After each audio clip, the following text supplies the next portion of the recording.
Economy के हवाले से जो तीसरी डिस्कसेबल चीज़ है वो है चलगोज़े की कीमत।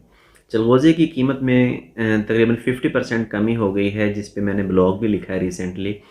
और ये हमारी उस स्टैंड पॉइंट की या हमारे उस नुक्ता नज़र की जीत है जिसमें मैं मुसलसल ये कहता आ रहा हूँ, ना सिर्फ अपने स्टूडेंट से कहता हूँ बल्कि आम लोगों से बात करते हुए मैं कहता हूँ कि हमें अपनी तलब की ताकत को पहचानना चाहिए। अगर आपको किसी भी चीज़ की कीमत ज़्यादा महसूस हो रही है तो उसकी सबसे पहले करने की चीज़ ये है कि आप उसकी तलब में रीज़नेबल हद तक कमी करें।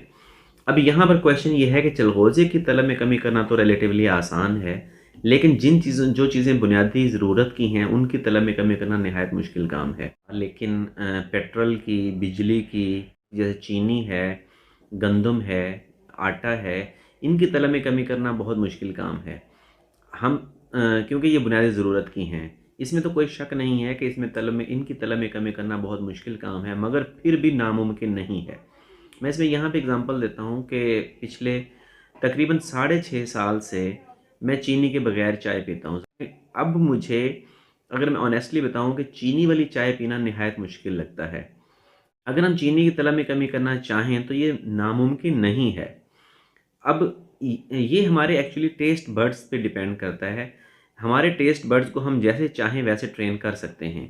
अगर हम टेस्ट बड्स ऐसे ट्रेन कर लें कि हमें चीनी अच्छी लगने लगे, तो चीनी ग्रेजुअली अच्छी लगने लग जाएगी और चीनी के बगैर चाय पीना मुश्किल हो जाएगा। लेकिन टेस्ट बड्स ऐसे हो जाएं कि हमें चीनी के साथ चाय पीना टफ हो जाए, तो हम चीनी की तलब में कमी कर सकते हैं। इसी तरह बहुत सारी जगहों पे हम फ्यूल की कंजम्पशन भी में भी कमी कर सकते हैं और बिजली की कंजम्पशन में कमी कर सकते हैं। पावरफुल ताकत है वो तलब और रसद की ताकतें हैं। रसद हमारे कंट्रोल में नहीं है सार्फिन के, रसद आजरीन के यानी पैदा कुनंदगान के या जो प्रोड्यूसर्स हैं उनके कंट्रोल में है। लेकिन तलब हमारे इंटायरली कंट्रोल में है। आप गौर करें कि कीमतें उन चीज़ों की ज़्यादा तेज़ी से बढ़ती हैं जहाँ पर तलब की लचक कम होती है या जो बुनियादी ज़रूरत की हैं, क्योंकि प्रोड्यूसर को पता होता है कि यहाँ पर मेरे पास बारगेनिंग पावर मौजूद है, तो वो कीमत बढ़ा देता है। एक्चुअली कीमत प्रोड्यूसर नहीं बढ़ाता, बल्कि ये हमारी बढ़ी हुई तलब कीमत बढ़ाती है। अगर हम तलब में रीज़नेबली कमी कर लें तो उससे कीमत में भी कमी हो जाएगी। इससे जो चलगोज़े की कीमत में ड्रास्टिकली कमी या जो 50% ज़्यादा कमी हुई है वो इसी वजह से हुई है। अगरचे उसमें हुकूमत ने भी सपोर्ट किया, यानी हुकूमत ने दरामदी ड्यूटी कम कर दी है जिसकी वजह से चलगोज़े की कीमत में कमी हुई है। तो मैं ये कहना चाहता हूँ कि हुकूमत भी तलब की लचक पर नज़र रखती है। हुकूमत भी ये महसूल आयद करते हुए हुकूमत भी ये देखती है कि कौन सी चीज़ बुनियादी ज़रूरत की नोयत की है।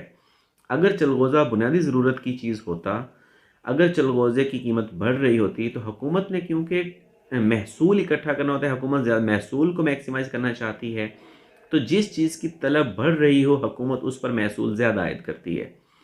जिस चीज़ की तलब में कमी हो रही होगी हुकूमत को उससे कम रेवेन्यू इकट्ठा होने की उम्मीद होती है, तो वो उस पर तलब की लचक को देखते हुए उस पर से महसूल की जो महसूल है वो कम कर देती है। यही वजह है कि जब चलगोज़े की डिमांड कम होने लगी तो हुकूमत ने भी इस पे 45% तक दरामदी महसूल कम कर दिया है। इसके अलावा कुछ इसमें फैक्टर अफ़गानिस्तान के हालात भी थे, मगर इसमें जो सबसे पावरफुल फ़ोर्स थी, जो सबसे पावरफुल फ़ोर्स है, वो हम सबको ये समझना चाहिए, वो तलब की है। रसद कंट्रोल करना हमारे बस में नहीं है एज़ कंज्यूमर्स, यानी सार्फिन के बस की बात नहीं है रसद कंट्रोल करना, लेकिन सार्फिन अपनी तलब की ताकत को पहचानते हुए चीज़ों की तलब में कमी रीज़नेबल हद तक कर सकते हैं, तो उससे चीज़ों की कीमतें भी कम होना शुरू हो जाएंगी।